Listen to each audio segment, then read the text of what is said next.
Hello बच्चों, let's see the question.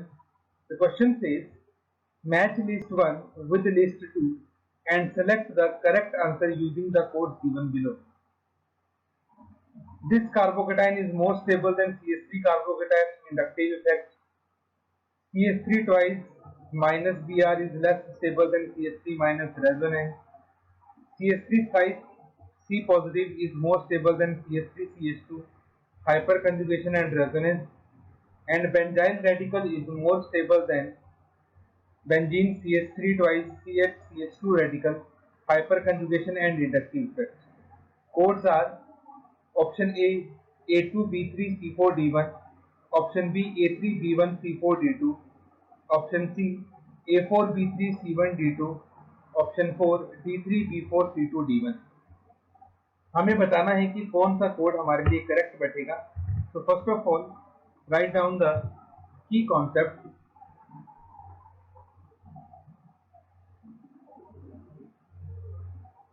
तो यहाँ पे हम मेनली 3 की कॉन्सेप्ट को यूज करेंगे।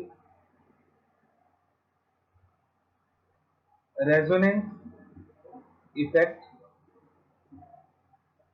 देन हाइपर कॉन्जुगेशन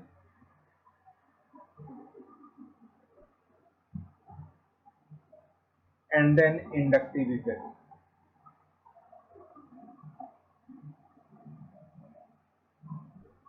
इन तीनों के बेसिस पे हम इस क्वेश्चन को सॉल्व करने की कोशिश करेंगे। तो वन बाय वन हम सभी केसेस को डिस्कस करते हैं।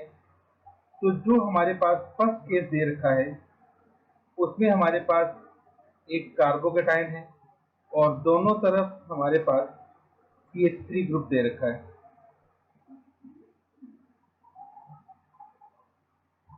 और ये कह रखा है कि ये मोर स्टेबल है as compare to CH3 positive.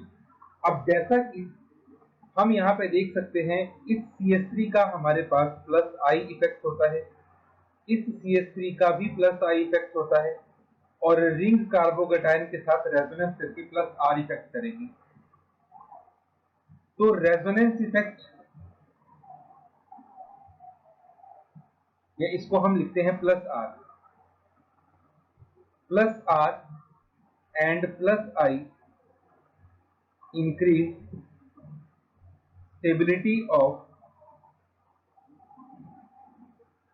Carbocation. तो इसका मतलब इंडक्टिव और रेजोनेंस दोनों ही इसकी स्टेबिलिटी के लिए रिस्पॉन्सिबल होंगे। लेकिन हम यहाँ पे हाइपर कंजुगेशन भी ले सकते हैं।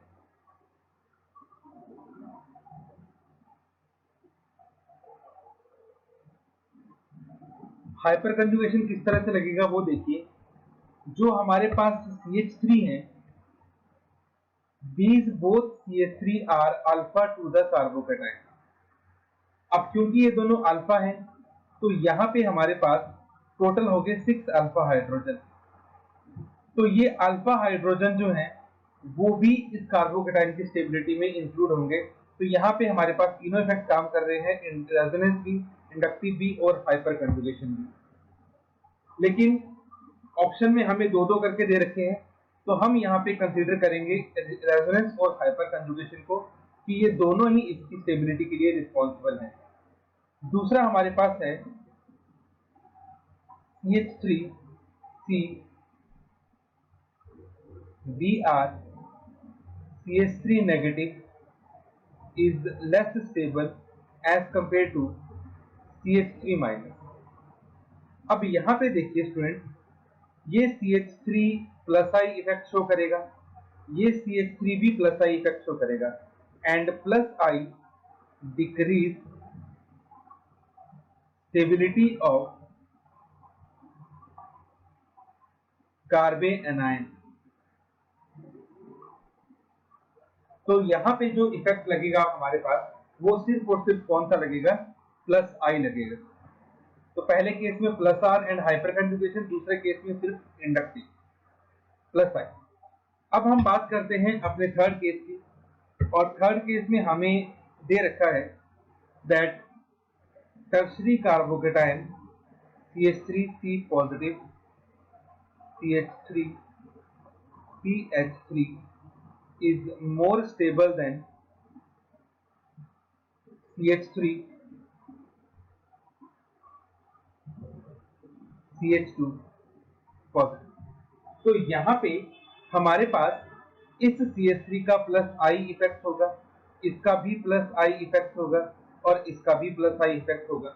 और हमें पता है प्लस आई स्टेबिलिटी को इंक्रीज करते हैं, जैसे मैंने यहाँ भी लिखा हुआ है plus I increase stability of carbocation. तो इसका मतलब ये हुआ कि यहाँ पे हम प्लस आई को रिस्पॉन्सिबल मान सकते हैं फॉर द स्टेबिलिटी, ठीक है। लेकिन हम यहाँ पे साथ ही साथ हाइपर कंजुगेशन भी देख सकते हैं,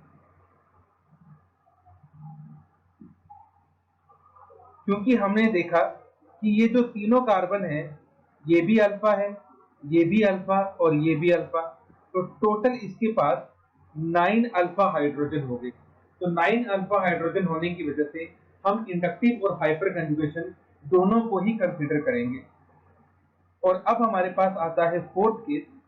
फोर्थ केस में इसने ये कह रखा है कि जो बेंजाइल फ्री रेडिकल है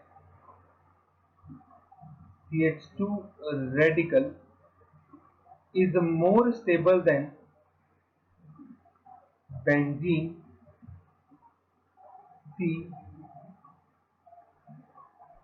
CH2 radical CH3 CH3। तो यहाँ पे देखिए ये जो डबल बॉन्ड है ये इस रेडिकल के साथ यहाँ पे रेजोनेंस करेगा और उसी रेजोनेंस की वजह से ये स्टेबल होगा, जबकि इस वाले रेडिकल के साथ कोई भी रेजोनेंस यहाँ पे नहीं हो रही है। तो यहाँ पे जो इफेक्ट काम करेगा that is the resonance effect. Resonance effect से इसकी स्टेबिलिटी बढ़ेगी। तो जो फर्स्ट वाला है, अब हम चारों ऑप्शंस को देख लेते हैं। जो आपका फर्स्ट वाला है उसकी स्टेबिलिटी के पीछे रीजन होगा हमारे पास hyperconjugation and resonance. Second वाले के लिए हमारे पास होगा हाइपर कंजुगेशन एंड सेकंड वाले के लिए हमारे पास था इंडक्टिव। थर्ड वाले के लिए हमारे पास था हाइपर कंजुगेशन एंड इंडक्टिव और फोर्थ वाले के लिए हमारे पास आ गया रेजोनेंस। तो ए का हमारे पास आ गया 3, बी का हमारे पास आ गया 1, सी का हमारे पास आ गया 4 और डी का हमारे पास आ गया 2। ठीक है, तो ये आपके पास जो है चारों के चारों आपकी बी ऑप्शन के साथ मैच कर रहे हैं। तो that means option number B will be the correct option for this question. Hope you understood it well. Best of luck. Thank you.